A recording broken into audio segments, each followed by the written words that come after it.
Hey, I'm Jesse.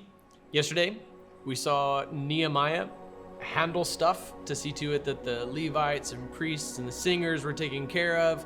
And then he prays this prayer, now remember me, God, for this, and don't erase the deeds of my faithful love. Well, today we're gonna have a similar formula where Nehemiah is gonna handle an issue wherein Jerusalem, which has been rebuilt, is now beginning to, again, decay into rebellion. And then he's gonna follow it up with that same prayer. Remember this good thing that I did, oh God. So yesterday it was about provisions for the Levites and priests and singers. Today it's about the Sabbath. At that time, this is verse 15, at that time I saw people in Judah treading wine presses on the Sabbath. They were also bringing in stores of grain and loading them on donkeys, along with wine, grapes, and figs. All kinds of goods were being brought to Jerusalem on the Sabbath day. So I warned them against selling food on that day. The Tyrians, means people from Tyre and Sidon were these towns right on the coast, and so they were known for their fisheries. The Tyrians living there were importing fish and all kinds of merchandise and selling them on the Sabbath to the people of Judah and Jerusalem. I rebuked the nobles of Judah. There's these nobles again, these wealthy Jewish landowners who were kind of favored by the Medo-Persians. What is this evil that you're doing? Profaning the Sabbath day. Didn't your ancestors do the same so that our God brought this disaster on us in this city? And now you're rekindling his anger against Israel by profaning the Sabbath. When the shadows began to fall on the city, the gates of Jerusalem, just before the Sabbath, I gave orders that the city gates be closed and not opened until after the Sabbath, because sundown was the beginning of Shabbat, the Sabbath. I posted some of my men at the gates so that no goods could enter during the Sabbath day. Once or twice the merchants and those who sell all kinds of goods camped outside Jerusalem, but I warned them, why are you camping in front of the wall? If you do it again, I'll use force against you. After that, they did not come on the Sabbath. Nehemiah must have been a scary dude. Maybe he wasn't a eunuch. Then I instructed the Levites to purify themselves and guard the city gates in order to keep the Sabbath day holy. Remember me for this also, my God, and look on me with compassion according to the abundance of your faithful love. So here's our formula once more. Nehemiah fixes something that has degraded since he departed from the newly rebuilt Jerusalem, and then prays to God to remember this good thing that he's done. So the jury's still out on this prayer that Nehemiah prays. But this, the second of the four in this chapter, is my favorite of the four because it rests upon the abundant compassion and faithful love of God. He's just abiding in God's love, God's abundant and faithful love. That's the wording of verse 22. So to say to God, remember me for this. All right, I get it. It's not a necessary prayer. God remembers everything. Of course he remembers everything. And we're all going to give an account to God one day for the things that we've done. But I think that it's reasonable to just say, like, God, may I abide forever in your love, your abundant love, your abundant, faithful love that never runs out. So again, remember, this is a theme that's going to come up throughout the week over and over again. Nehemiah's like, look at the good thing I did. Give me a gold star. Remember me for this. Please make sure that it's noted that I did this good thing. Jury's out on whether or not that's a good practice. But this particular prayer is a good one. Let's talk about this Sabbath thing. God created the earth miraculously in 6 days, and on the seventh, he rested. It wasn't until centuries later that he actually revealed to his chosen people of Israel, okay, it was before humanity, that the Sabbath actually existed.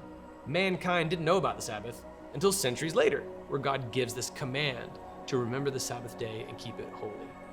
And it's quite simple at first, but then Jewish leaders, rabbis, scribes, Pharisees, Sadducees, they begin to add on to it over the generations. By the time you get to Jesus' day, people are overburdened. It's ironic. It's supposed to be a day of rest, and it becomes like a massive burden. I mean, like, you know how it is, the Thursday before vacation. You tracking with me? Is that not your most productive day of the year? Because, like, you want to go on vacation and you don't want to hang it over your head. You're like, I don't want to answer emails. I don't want to have anything to do. I just want to go on vacation and really be on vacation. And so what do you do in the Thursday before? You work your tail off. Like, it is miraculous how much you get done that day, but it's really stressful. This is kind of like every week for ancient Israel. Especially fast forward after the days of Nehemiah into the days of the Pharisees and Sadducees in the future, and the Talmud, as it gets written, added onto the Sabbath, and Sabbath preparation becomes more and more burdensome. It's so ironic. It gets to the point where even Jesus heals a man on the Sabbath, and the Pharisees are like, kill him. Like, that's how bad this got.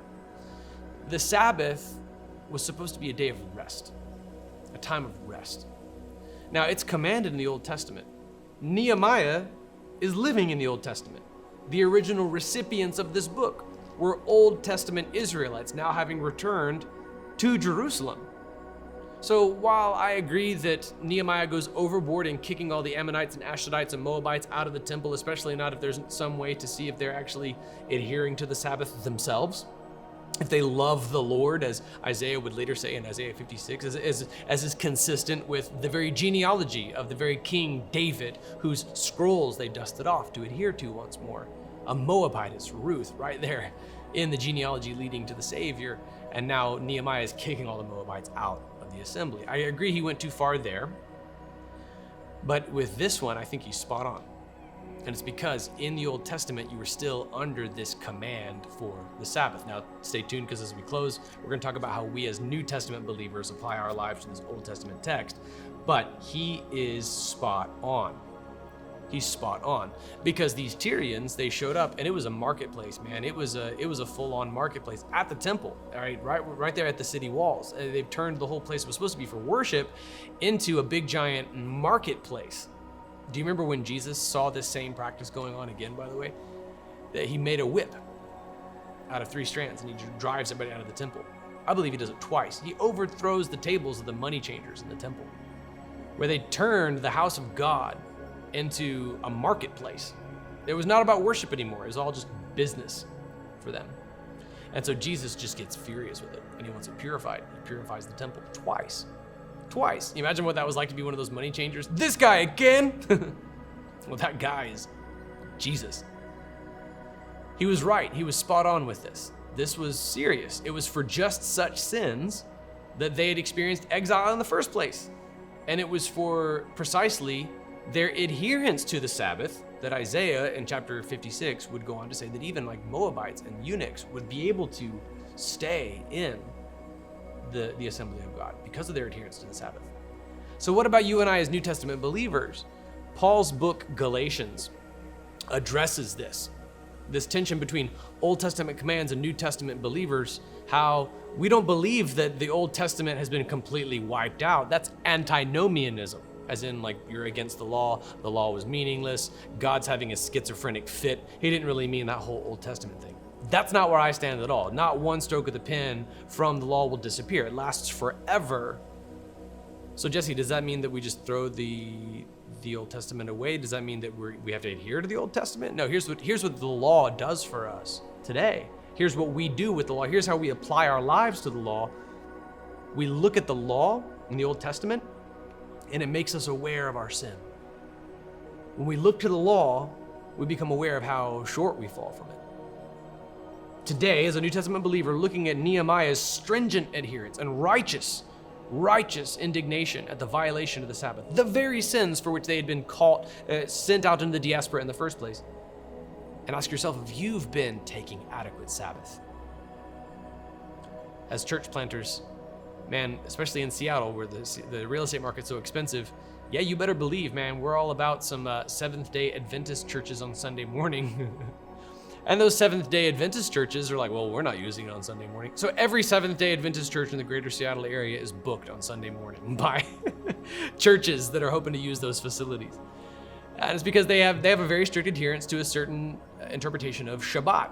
Now, Sunday morning worship has been going on since the resurrection of Jesus, and that's really what it comes down to. Paul actually kind of breaks this dispute up in Galatians. In fact, he's concerned because of their legalism about a certain Sabbath day. He goes on to ask them the rhetorical question, like, do you want to be enslaved all over again to these weak and worthless elements? He says, you're observing special days and months and seasons and years. He says, I'm fearful for you that perhaps my labor for you has been wasted. All right, like he's worried that because they're adhering to these Old Testament laws once more, they're picking up all these legalistic practices again. It's like, what, my time with you has been wasted. And Galatians was written to a massive region, by the way. Galatia was like a geographic region, roughly the size of modern day Turkey. It's huge. It's not like Corinthians written to a city or Ephesians written to a city. This is Galatia, a whole massive region. And Paul's like, did I just waste all my time ministering to you guys? Because you're going back to these legalistic ways. Don't get wrapped up in certain Sabbaths and new moons and festivals and years, and don't let anybody condemn you for this. Rather, in the New Testament, we observe Sabbaths, but you do it on your own. For me personally, I've moved mine around. It's been Fridays and it's been Mondays. You know, for pastors, Saturdays and Sundays are often very much work days. And so, like, when does a pastor ever get a Sabbath time? For me, it's been Mondays. It's what I've tried to protect. But that's just me. It's my personal conviction. I don't hold you to that. Don't feel like you got to abide by that same standard. I don't look down on you if you have a different standard. But do take time for Sabbath. Do take time for rest. Or, I've learned this the hard way, you burn out as a result. So Nehemiah is going through, man, and he's cracking an Old Testament whip before Jesus cracked a literal physical whip on this corruption of the temple and this violation of the Sabbath day. So check your own heart in light of this text. Are you getting rhythmic rest? Is your current pace sustainable? Because we got a lot of people to reach here. I don't want you burning out.